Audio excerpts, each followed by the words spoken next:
जय Hind and hello guys, स्वागत है आपका आपके अपने YouTube चैनल ज्ञानदेह होस्ट में। और इस वीडियो में मैं आपको बताने वाला हूं UPSC NDA first 2023 online form mobile से कैसे फिल करना है इसके बारे में, जहां पर आपको रजिस्ट्रेशन से लेकर के प्रिंट तक की पूरी जानकारी दी जाएगी और आपको ये भी बताया जाएगा अगर आप लेटेस्ट नोटिफिकेशन के ऊपर क्लिक करके अगले इंटरफेस पर नहीं जा पा रहे हैं तो उसके लिए आपको क्या करना है। इसलिए आपको इस वीडियो को पूरा देखना है और कहीं पर कोई डाउट कोई सवाल रह जाए तो आप कमेंट के माध्यम से पूछ लीजिएगा। तो चलिए शुरू करते हैं। तो यहां पर गाइस अभी जो आप वीडियो में देख सकते हैं ये हमारी ऑफिशियल वेबसाइट jobsgyan.in है। इसका लिंक वीडियो के डिस्क्रिप्शन में दिया है। जैसे ही आप लिंक ओपन करेंगे आपके सामने इस रिक्रूटमेंट की जानकारी आ जाएगी। आप यहां पर पूरी की पूरी जानकारी जान सकते हैं और जान सकते हैं कि जिनका जन्म 2 जुलाई 2004 से लेकर के 1 जुलाई 2007 के बीच में हुआ है वही इसमें अप्लाई करने के लिए एलिजिबल है। तो ये सब जानकारी चेक करने के बाद आप यहां पर देखेंगे कि मैंने वीडियो लैपटॉप से कैसे फॉर्म फिल करना है इसके बारे में बना दी है। तो अगर आप लैपटॉप से भर रहे हैं या कंप्यूटर से भर रहे हैं इस वीडियो को वॉच करके भर सकते हैं। अभी आप यहां पर आएंगे और अप्लाई ऑनलाइन लिंक इसके ऊपर क्लिक करेंगे। इस पर क्लिक करने के बाद आपके सामने कुछ ऐसा इंटरफेस आ जाएगा। अब अगर आपने जब ओटीआर शुरू हुए थे तब ओटीआर यानी कि वन टाइम रजिस्ट्रेशन कर लिया था तो आप यहां पर डायरेक्टली अपनी लॉगिन इन्फॉर्मेशन जिसमें कि आप ईमेल आईडी या नंबर या फिर ओटीआर आईडी का इस्तेमाल करके गेट ओटीपी पर क्लिक करेंगे और उसके बाद आपके रजिस्टर्ड नंबर या ईमेल आईडी के ऊपर ओटीपी जाएगा।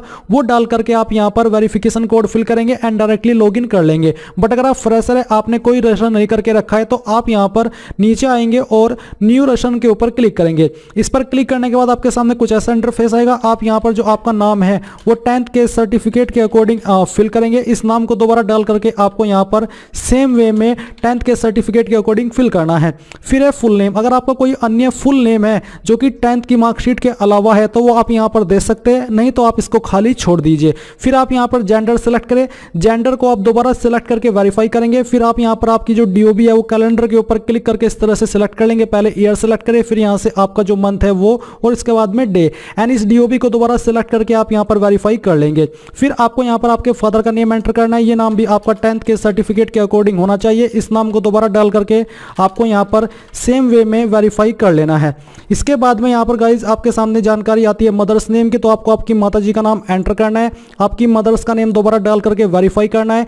माइनॉरिटी स्टेटस में आपको क्लिक करके बताना कि क्या आपकी कास्ट माइनॉरिटी में आती है या फिर नहीं आती है। अगर आती है तो आप यस करेंगे और यस करने पर आपको बताना कि आपकी माइनॉरिटी कम्युनिटी कौन सी है, वही आप यहां पर सिलेक्ट कर लेंगे। फिर आप यहां पर आपका रजिस्टर्ड जो नंबर आप रजिस्टर करना चाहते हैं वो एंटर करेंगे। कोई अन्य नंबर देना चाहते हैं इस नंबर के अलावा वो आप यहां पर दे सकते हैं, नहीं तो आप इसको खाली भी छोड़ सकते हैं। फिर आप यहां पर आपकी ईमेल आईडी एंटर करेंगे। इस ईमेल आईडी के अलावा कोई अन्य ईमेल आईडी देना चाहते तो यहां पर दे सकते हैं, नहीं तो आप इसको भी खाली छोड़ सकते हैं।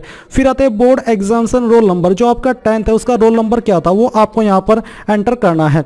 फिर सिक्योरिटी क्वेश्चन आपको सिलेक्ट कर लेना है। कोई भी एक सिक्योरिटी क्वेश्चन सिलेक्ट कीजिए, उसका आंसर यहां पर दे दीजिए। ये सिक्योरिटी क्वेश्चन का आंसर आपको तब काम आएगा जब आप अपना पासवर्ड भूल जाएंगे और आप उसको रिकवर करने की कोशिश करेंगे। तो ऐसे में आपको इसी क्वेश्चन का आंसर दे करके आपके पासवर्ड को रीसेट करने का मौका मिलेगा। फिर यहां पर आपको सिक्योरिटी क्वेश्चन 2 यानी कि एक सिक्योरिटी क्वेश्चन और सिलेक्ट कर लेना है और उसका नाम यहां पर आपको दे देना है। ये आंसर आपको याद रखने या फिर इनको कहीं पर नोट कर लेना है कि मैंने कौन से क्वेश्चन का क्या आंसर बनाया था। फिर ये कैप्चा कोड आप यहां पर फिल करेंगे एंड देन इन सभी जानकारी को चेक करके आप सबमिट पर क्लिक करेंगे। अब गाइस यहां पर आपने जो भी जानकारी भरी है उनका प्रीव्यू आपके सामने आ जाएगा। आप इन सभी जानकारी को चेक करेंगे। अगर आपको लगता है कोई जानकारी गलत हो गई है तो आप अपडेट चेंज के ऊपर क्लिक करके इसको अपडेट कर लेंगे, नहीं तो आप यहां पर आई एग्री पर क्लिक करेंगे। इसके बाद में यहां पर जो आपकी ईमेल आईडी है जो आपने अभी यहां पर रजिस्टर की है और जो नंबर दिया है उसके ऊपर ओटीपी गया होगा। आपको ऊपर की तरफ नंबर के ऊपर दिया गया ओटीपी फिल करना है और नीचे की तरफ आपको ईमेल आईडी वाला ओटीपी डालना है एंड देन आप वेरीफाई ओटीपी के ऊपर क्लिक करेंगे। इसके बाद में आपका जो ओटीपी वेरिफिकेशन है वो हो जाएगा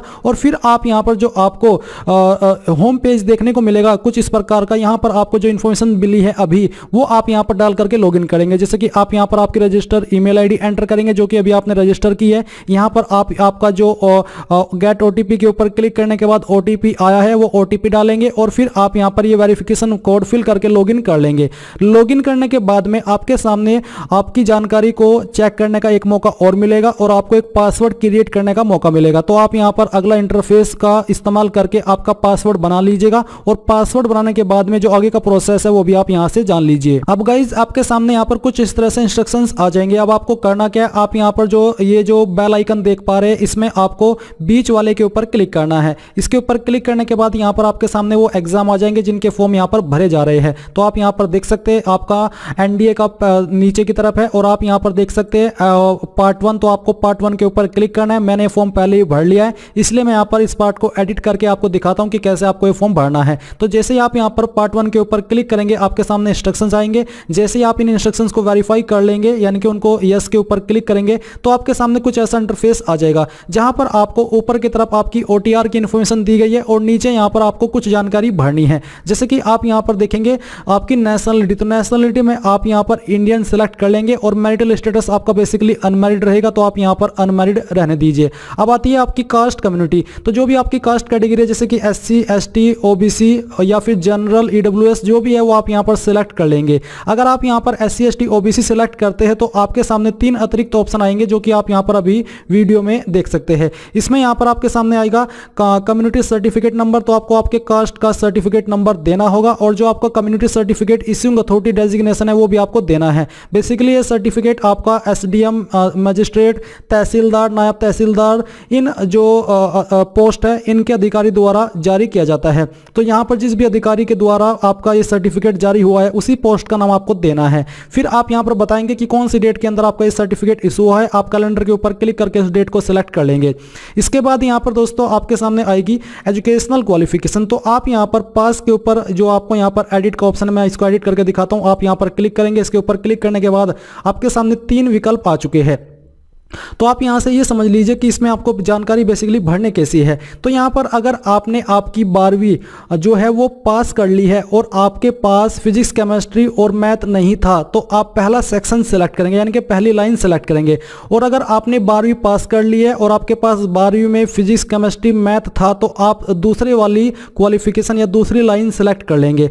एंड अगर आप 12वीं कर रहे हैं और आपके पास फिजिक्स, केमिस्ट्री, मैथ नहीं है तो आप तीसरी लाइन सेलेक्ट करेंगे। एंड अगर आप 12वीं कर रहे है और आपके पास फिजिक्स, केमिस्ट्री, मैथ है तो आप 4th लाइन सेलेक्ट करेंगे। तो मैंने 12वीं कर चुका हूं और मेरे पास फिजिक्स, केमिस्ट्री, मैथ था तो मैं 2nd लाइन सेलेक्ट कर लेता हूं।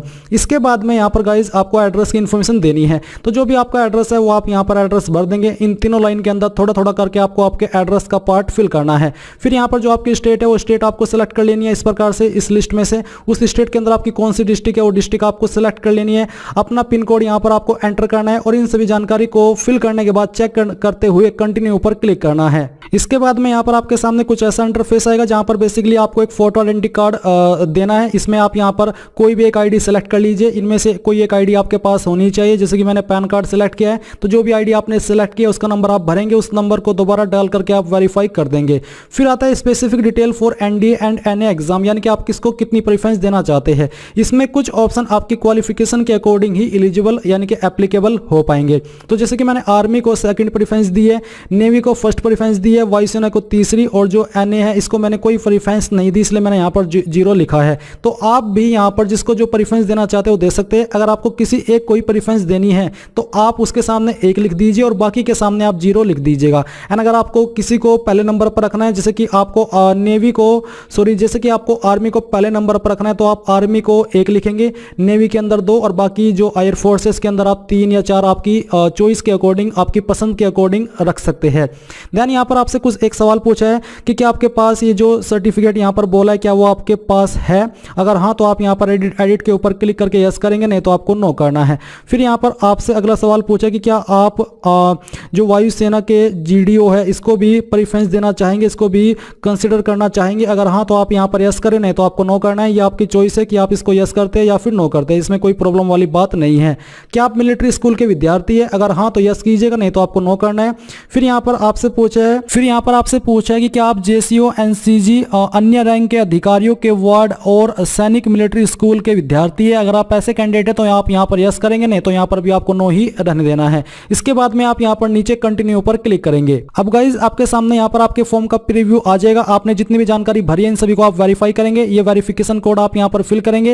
एंड अगर आपको कोई चेंजेस करना है, कोई जानकारी गलत हो गई है तो आप अपडेट के ऊपर क्लिक करके इसको कर लेंगे, नहीं तो ये वेरिफिकेशन कोड फिल करने के बाद आई एग्री पर क्लिक करेंगे। अब गाइज आपके सामने यहाँ पर आपकी जो रजिस्ट्रेशन की इन्फॉर्मेशन है वो आ जाएगी। जो कैंडिडेट इस फॉर्म को जनरल ओबीसी से भर रही है उनके सामने पहले फीस को जमा करने का सेक्शन आएगा। जैसे ही वो अपनी एप्लीकेशन फीस जमा कर देंगे तभी उनके सामने ये इंटरफेस आएगा जो कि आप यहाँ पर देख सकते हैं। तो बेसिकली आपके सामने जैसे ही ये आ जाए आप यहाँ पर इसको प्रिंट कर लीजिएगा और प्रिंट करने के बाद में आप यहाँ पर लेटेस्ट नोटिफिकेशन के ऊपर क्लिक कीजिएगा राइट साइड में जो ऊपर की तरफ दिया है। एंड इसके बाद में आप यहाँ पर फिर से आएंगे और जो आपका पार्ट 2 है upload photo sign and photo ID upload, इसके ऊपर क्लिक करेंगे। अब गाइज यहाँ पर आपको फोटो साइन एंड जो आपकी आईडी है वो अपलोड करनी है, बट ये अपलोड करने से पहले आप इसका जो डिस्क्रिप्शन है वो जान लीजिए। तो जो आपका फोटो है इसका पिक्सल 350 × 350 रहना चाहिए, साइज आपका 20 से 300 KB के बीच में रहना चाहिए। एंड जो सिग्नेचर है इसका पिक्सल 1000 × 1000 होना चाहिए, साइज इसका भी 20 से 300 KB के बीच में रखा है।